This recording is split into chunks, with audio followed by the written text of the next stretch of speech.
السلام علیکم ورحمۃ اللہ وبرکاتہ۔ بسم اللہ الرحمن الرحیم۔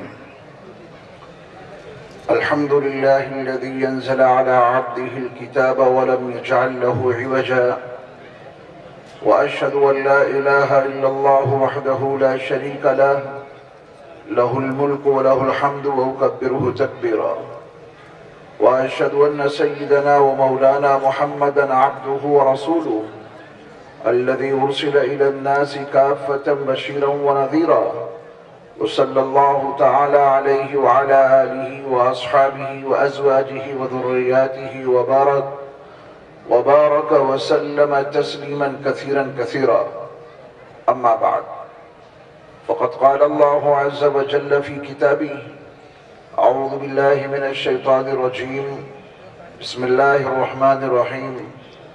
يا أيها الناس إنا خلقناكم من ذكر وأنثى وجعلناكم شعوبا وقبائل لتعارفوا إن أكرمكم عند الله يتقاكم إن الله عليم خبير. قابل صد احترام حضرات علماء کرام، میرے دینی اور اسلامی بھائیوں، بزرگوں اور دوستوں، برادران وطن، یہ ہماری اور آپ کی خوش بختی اور سعادت مندی ہے کہ جامعہ محمود المدارس کے زیر اہتمام ایک ایسے عظیم الشان پروگرام کا انعقاد ہوا جو عصر حاضر کا نہایت اہم تقاضا ہے۔ میں دل کی گہرائیوں سے جامعہ محمود المدارس کے محتمم حضرت مولانا محمد خالد صاحب حفظہ اللہ کو مبارکباد پیش کرتا ہوں، جن کی سعی پیغام اور جہد مسلسل کے نتیجے میں یہ امن عالم کانفرنس کا انعقاد ہوا۔ دنیا میں متعدد مذاہب اور دھرم موجود ہیں جن کے ماننے والے اپنے مذہب اور اپنے دھرم کے تقاضوں کو عملی طور پہ پورا کرتے ہیں۔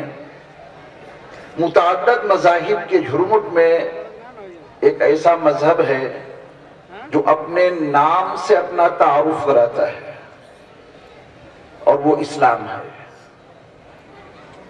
جس کے نام سے اس کے پورے مزاج کو انسان آسانی کے ساتھ سمجھ سکتا ہے۔ اسلام کے مفہوم میں جو سلامتی موجود ہے، اس نے اپنے نام سے دنیا کے انسانوں کو یہ پیغام دیا ہے کہ اسلام کا خلاصہ ہے جیو اور جینے دو، اور یہی بنیاد ہے انسان کو پرسکون زندگی گزارنے کے لیے اسباب و وسائل کو فراہم کرنا۔ امن عالم کس طرح قائم ہو، آپ کے علم میں یہ بات یقینی طور پہ موجود ہوگی کہ اسلام ایک انسان کو دوسرے انسان سے ملاقات کے وقت میں گفتگو کے آغاز کے لیے کتنے حسین اور کتنے پیارے الفاظ عطا کرتا ہے۔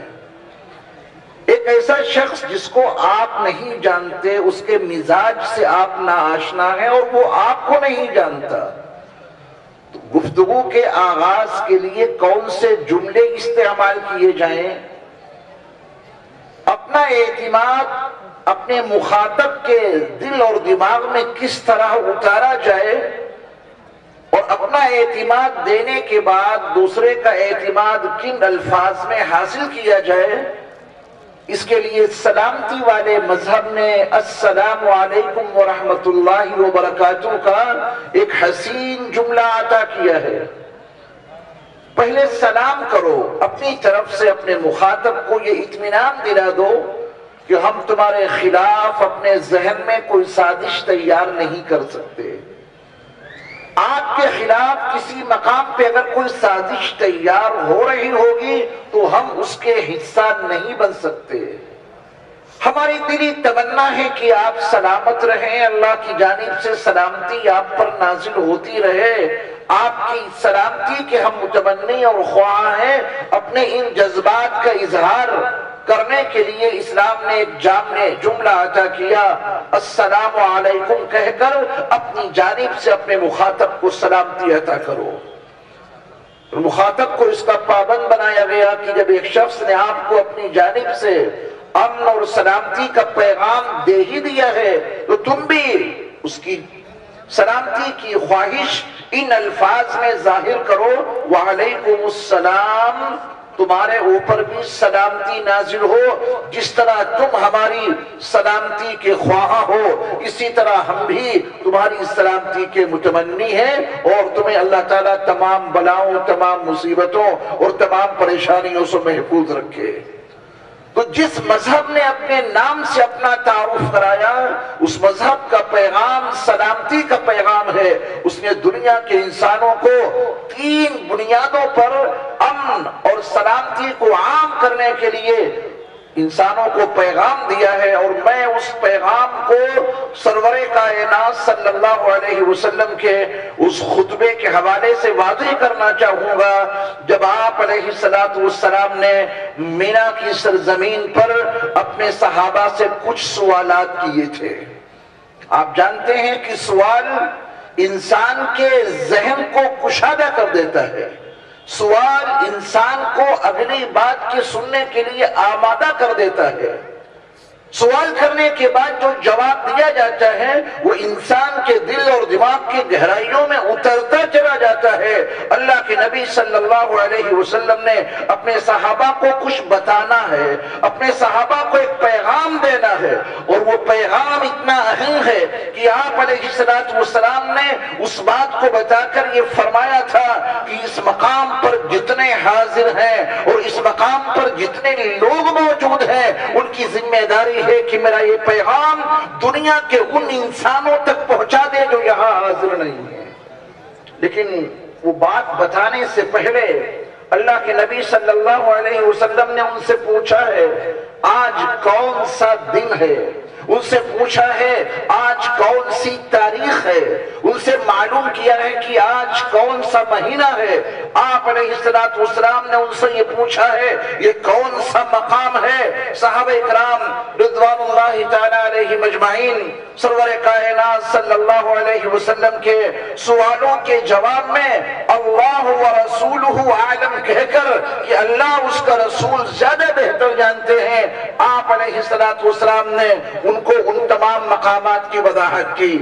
پھر آپ علیہ السلام نے اس دن کی عظمت کے پیش نظر، اس تاریخ کی عظمت کے پیش نظر، اس مقام کی عظمت کے پیش نظر، مکہ المکرمہ کی حرمت کے پیش نظر آپ علیہ السلام نے ان کے سامنے جو 3 باتیں ارشاد فرمائی تھیں وہ یہ تھیں تمہاری جان، تمہارا مال اور تمہاری عزت۔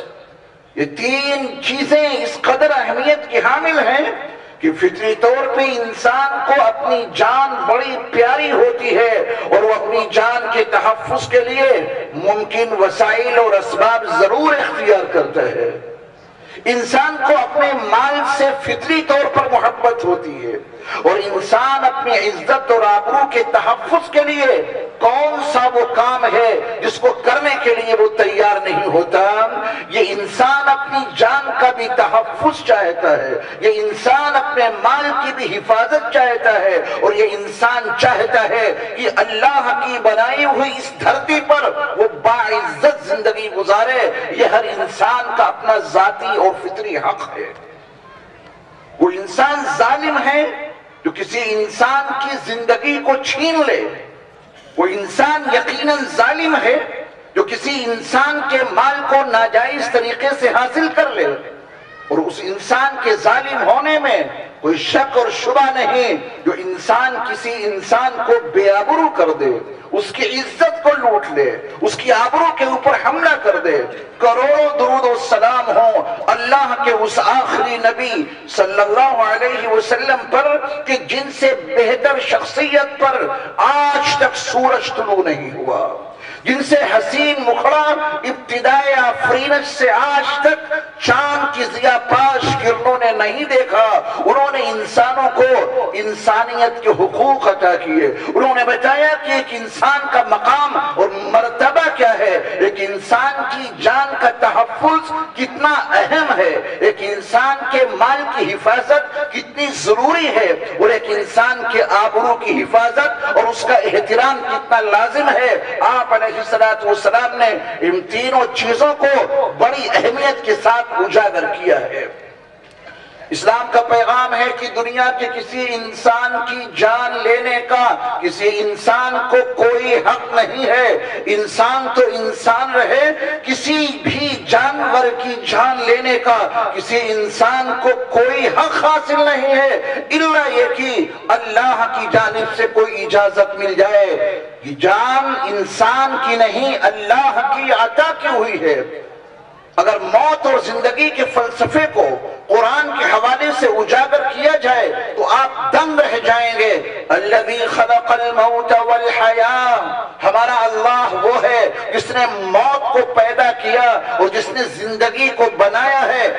جس طرح کوئی انسان کسی انسان کو زندگی نہیں دے سکتا، کوئی انسان کسی مخلوق کی تخلیق نہیں کر سکتا، آپ یقین جاننا ٹھیک اسی طرح کوئی انسان کسی انسان کو موت نہیں دے سکتا۔ زندگی بھی اللہ کے اختیار میں ہے اور موت بھی اللہ کے اختیار میں ہے۔ کوئی انسان کسی انسان کو زندگی نہیں دے سکتا، کوئی انسان کوئی نئی مخلوق پیدا کر کے حیات کی روح اس میں نہیں پھونک سکتا، اسی طرح کوئی انسان کسی انسان کو موت نہیں دے سکتا۔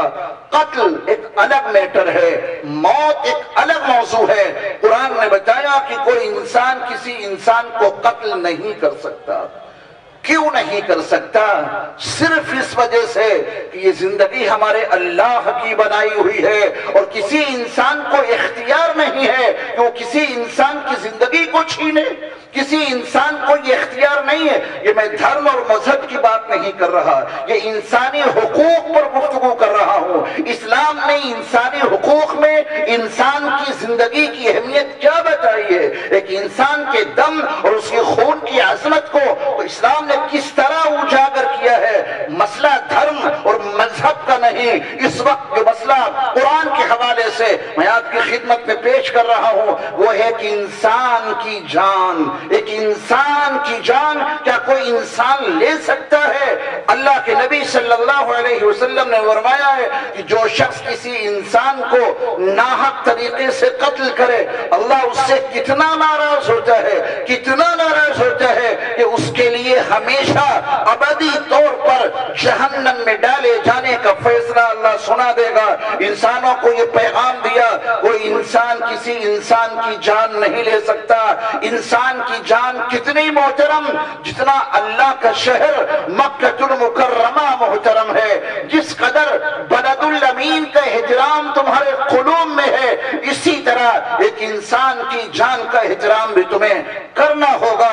ایک انسان کی جان اتنی ہی محترم ہے جتنا اللہ کا گھر محترم ہے، ایک انسان کی جان اتنی محترم ہے جتنا اللہ کا شہر محترم ہے، ایک انسان کی جان کا احترام اتنا ہی کرنا پڑے گا جتنا ذی الحجہ کے مہینے کا احترام کرتے ہو۔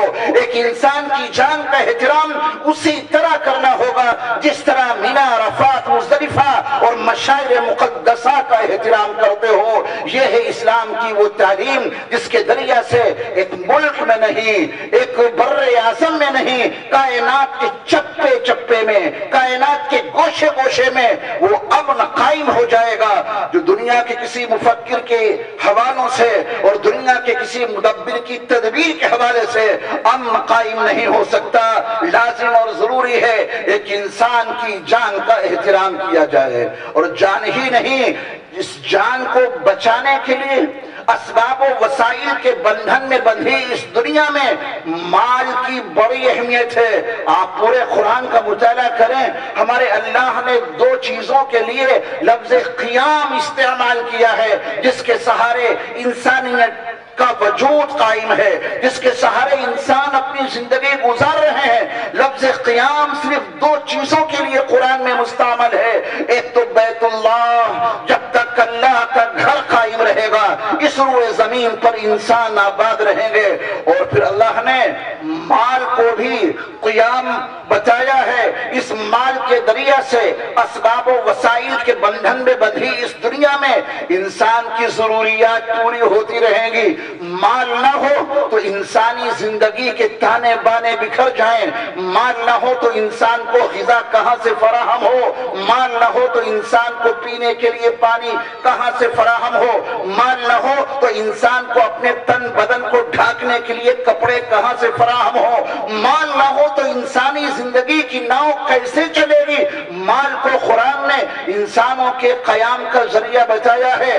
کروڑوں درود و سلام ہو اللہ کے آخری نبی صلی اللہ علیہ وسلم پر، جنہوں نے فرمایا ایک انسان کے مال کا بھی تمہیں اتنا ہی خیال کرنا پڑے گا جتنا تم مکہ المکرمہ کا خیال کرتے ہو، ایک انسان کے مال کو اتنا ہی محترم جانو جتنا کہ تم بیت اللہ کو محترم جانتے ہو، ایک انسان کے مال کو اتنا ہی محترم سمجھو جتنا کہ تم ذی الحج کے مہینے کو محترم جانتے ہو، ایک انسان کی جان اور اس کا مال اسی طرح محترم ہے جس طرح یہ مقامات مقدسہ اور مشاعر مقدسہ محترم ہیں۔ پھر آپ علیہ السلام نے فرمایا ایک انسان کی عزت اور ایک انسان کی آبرو اس کا تحفظ کرنا بھی یہ تمہارے مذہبی فرائض میں داخل اور شامل ہیں، یہ تمہارا منصبی فریضہ ہے، یہ تمہارے فرائض منصبی میں داخل ہے۔ ایک انسان کی آبرو اور اس کا تحفظ کرنا یہ تمہاری ذمہ داری ہے۔ تمہارے دریا سے کسی انسان کی جان نہ چلی جائے اور تمہارے دریا سے کسی انسان کا مال ضائع نہ ہو جائے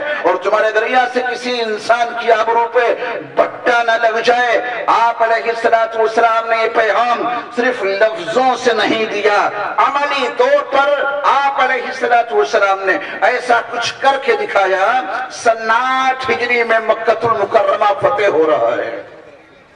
سن 8 ہجری میں آپ علیہ السلام کس شان و شوکت کے ساتھ مکہ المکرمہ میں داخل ہوئے اور مکہ المکرمہ فتح ہوا۔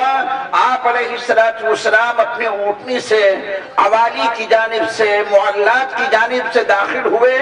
عاجزی انکساری کا یہ عالم کہ آپ کی پیشانی آپ کے کجاوے سے لگی جا رہی ہے، اور آپ علیہ السلام جب حرم محترم میں تشریف لائے صحابہ کی زبانی کچھ ایسے الفاظ آپ تک پہنچے، صحابہ کے جذبات کس طرح مجروح ہوئے تھے۔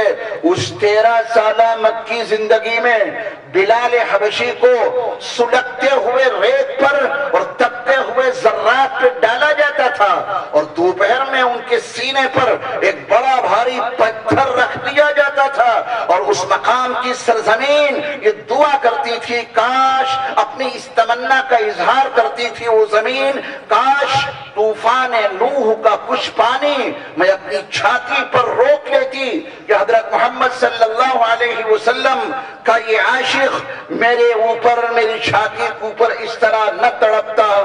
آپ علیہ السلام کا ایک عاشق سلگتی ہوئی سرزمین پر اپنی زندگی سے کھیل رہا ہے۔ آپ علیہ السلام نے ان کو صبر کی تلقین کی۔ حضرت خباب کے واقعات کا مطالعہ کریں، حضرت سمیہ کو کس بے دردی کے ساتھ مکہ المکرمہ کی سرزمین پر شہید کیا گیا، حضرت عثمان کے ساتھ میں کتنے مظالم ڈھائے گئے، یہ تو غلاموں کی بات ہے، لیکن وہ نبی جس کے صدقے میں کائنات وجود میں آئی، اور وہ رسول جس کے صدقے میں نبیوں کو نبوت ملی اور جس کے طفیل رسولوں کو رسالت ملی، ان کے ساتھ وہ کون سا ظلم ہے، وہ کون سا جبر ہے، وہ کون سا تشدد ہے، وہ کون سا استبداد ہے جو مکہ المکرمہ کی سرزمین پر آپ کے ساتھ روا نہ رکھا گیا۔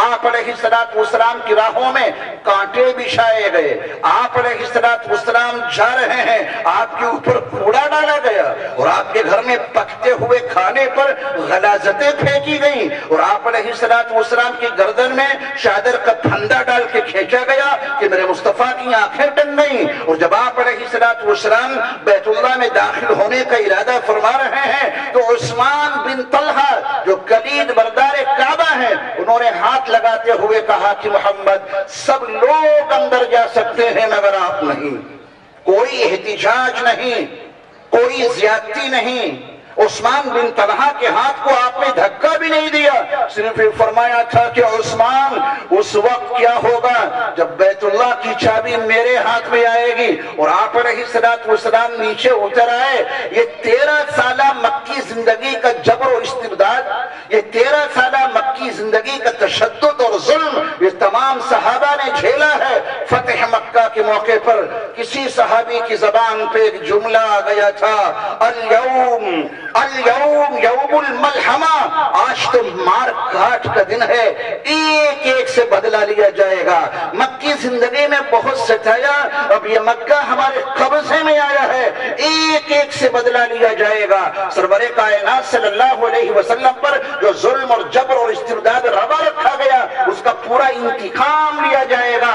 کروڑوں درود و سلام ہو اللہ کے آخری نبی صلی اللہ علیہ وسلم پر، جن کا قرآن میں تعارف کسی ایک شہر کے لیے نہیں، وَمَا أَرْسَلْنَاكَ إِلَّا رَحْمَةً لِلْعَالَمِينَ، جو رحمت للعالمین بن کر کے مبعوث ہوئے تھے، وہ مسلمانوں کے ہی نبی نہیں تھے، وہ اہل ایمان کے ہی رسول نہیں تھے، ان کی رحمت سے زمین اور آسمان اور کائنات کے ہر حصے نے فائدہ اٹھایا ہے۔ وہ دنیا کے تمام انسانوں کے لیے رحمت بن کر کے مبعوث ہوئے۔ آپ کی رحمت کا اندازہ دیکھیں کہ وہ اللہ جس نے قوم عاد کی بستی کو تباہ کیا، وہ اللہ جس نے قوم لوط کی بستی کو الٹ دیا، وہ اللہ جس نے ما قبل کی قوموں کو نیست اور نابود کیا۔ جب آپ علیہ السلام کی قوم پر عذاب کا مسئلہ آیا اور آپ کی قوم نے خود کہا تھا، اے اللہ اگر محمد صلی اللہ علیہ وسلم سچے اور برحق ہیں فَأَمْطِرْ عَلَيْنَا حِجَارَةً مِّنَ السَّمَاءِ أَوْ ائْتِنَا بِعَذَابٍ أَلِيمٍ، ہمارے اوپر آسمان سے پتھروں کی بارش اتار دے، ہمارے اوپر کوئی دردناک عذاب نازل کر دے۔ یہ مکہ المکرمہ کے باشندے کس سے کہہ رہے ہیں؟ اسی اللہ سے جس نے شہر صدوم کو الٹ دیا تھا، ان پہ پتھروں کی بارش کی تھی۔ یہ مکہ المکرمہ کے باشندے یہ اپنے لیے بد دعا کس سے کر رہے ہیں؟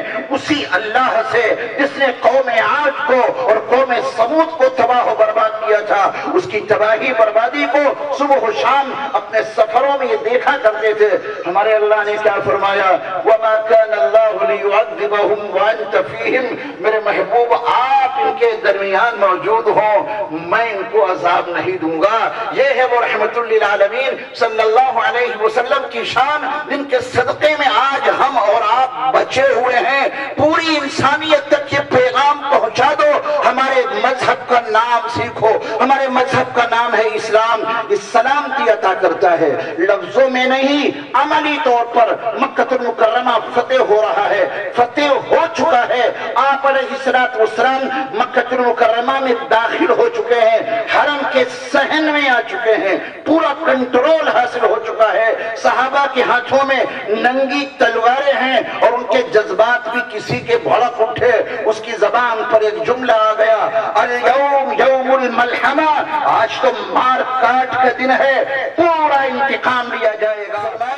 یہ اسلام صرف لفظوں میں گفتگو نہیں کرتا، یہ اسلام عملی طور پر امن و امان کا قیام کرتا ہے اور امن و امان کے بقا اور تحفظ کے لیے سارے انتظامات کرتا ہے۔ اپنے نام سے اپنا تعارف کرایا اور اپنے کردار سے اپنا تعارف کرایا۔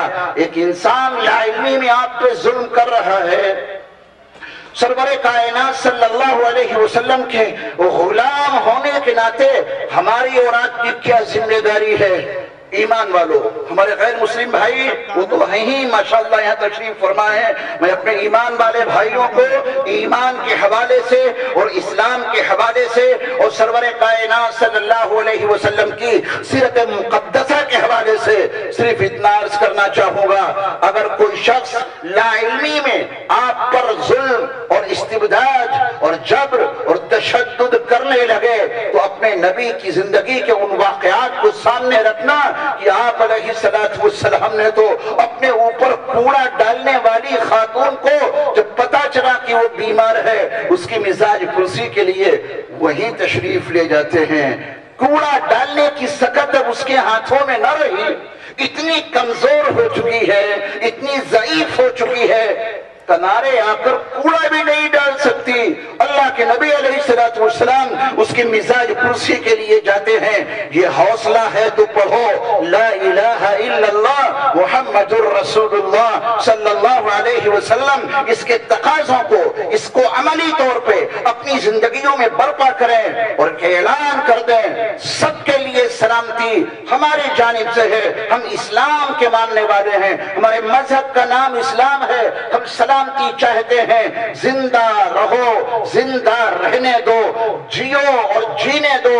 ہر انسان کی جان کا احترام یہ ہماری مذہبی ذمہ داری ہے، ہر انسان کے مال کا احترام یہ ہماری مذہبی ذمہ داری ہے، ہر انسان کے عزت اور آبرو کا احترام یہ ہماری مذہبی ذمہ داری ہے۔ ہم اپنی مذہبی ذمہ داریوں کو ادا کرنے میں انشاءاللہ کوئی کوتاہی نہیں کریں گے۔ علامہ اقبال کے اس شعر پر میں اپنی گفتگو کو ختم کر رہا ہوں۔ حضور دہر میں آسودگی نہیں ملتی۔ عجیب بات کہہ گئے علامہ، حضور دہر میں آسودگی نہیں ملتی، تلاش جس کی ہے وہ زندگی نہیں ملتی۔ تلاش ایک زندگی کی، کس زندگی کی؟ جسے قرآن نے کہا کہ ایک انسان کو زندگی جس نے فراہم کر دی، ایک مرنے والے انسان کے لیے زندگی کے اسباب جس نے فراہم کیے، اس نے اسی ایک انسان کو نہیں، فَكَأَنَّمَا أَحْيَا النَّاسَ جَمِيعًا، گویا کہ اس نے پوری انسانیت کو زندگی عطا کر دی۔ یہ ہے قرآن کی تعبیر۔ اور اگر کسی انسان نے ناحق کسی ایک انسان کا قتل کیا ہے تو قرآن کا بیان ہے فَكَأَنَّمَا قَتَلَ النَّاسَ جَمِيعًا، اس نے ایک انسان کو نہیں مارا، اس نے تو پوری انسانیت کو ختم کر دیا۔ آئیے ہم سب مل جل کر اسی اقبال کے متلاشی انسان کو ڈھونڈیں۔ وہ کون سا انسان چاہتے ہیں؟ اسلام کے تناظر میں اور تلاش کرنے کے لیے باہر نہیں جانا ہے، اس انسان کو تلاش کرنے کے لیے اپنے گریبان میں منہ ڈالنا ہے، اپنے اندرون میں جھانکنا ہے، وہ انسان میرے اندر موجود ہے یا نہیں۔ اگر وہ انسان آپ کے اندر موجود ہے، انسانیت کو انسانیت مل جائے گی، انسانوں کو امن مل جائے گا۔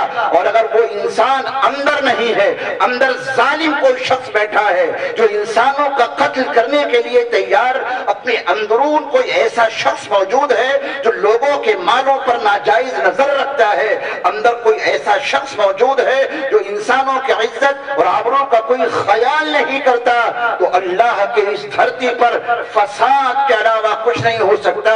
جسے قرآن نے نہایت جامع انداز میں اس طرح کہا ہے ظہر الفساد فی البر والبحر بما کسبت ایدی الناس، یہ جتنا ظلم اور فساد اور تشدد اور جبر و استبداد اللہ کی اس دھرتی پر موجود ہے، یہ فرشتوں کی وجہ سے نہیں ہے، یہ جانوروں کی وجہ سے نہیں ہے، یہ چیتوں اور شیروں کی وجہ سے نہیں ہے، یہ سانپوں اور بھالوؤں کی وجہ سے نہیں ہے۔ اس روئے زمین کی ہر فساد کا ذمہ دار انسان ہے۔ انسان اپنے اندرون میں جھانکے اور پھر دیکھے علامہ اقبال کا مطلوب انسان حضور دہر میں آسودگی نہیں ملتی، تلاش جس کی ہے وہ زندگی نہیں ملتی۔ ہزاروں لالہ و گل ہیں ریاض ہستی میں، کمی نہیں ہے۔ ہزاروں لالہ و گل ہیں ریاض ہستی میں، کمی کس چیز کی ہے؟ کمی کس چیز کی ہے؟ پھول بڑا حسین ہے، خوشبو سے محروم ہے، کلی بڑی حسین ہے، خوشبو نام کی کوئی چیز نہیں، وجود بڑا اچھا ہے، اسلامی روح کا فقدان ہے، وجود بڑا اچھا ہے، تعلیمات مصطفیٰ کا فقدان ہے، وجود بڑا حسین ہے، اخلاق مصطفیٰ کا فقدان ہے، وجود بڑا اچھا ہے، عفو درگزر کا فقدان ہے۔ حضور دہر میں آسودگی نہیں ملتی، تلاش جس کی ہے وہ زندگی نہیں ملتی۔ ہزاروں لالہ و گل ہیں ریاض ہستی میں، وفا کی جس میں ہو بو وہ کلی نہیں ملتی۔ وآخر دعوانا ان الحمدللہ رب العالمین۔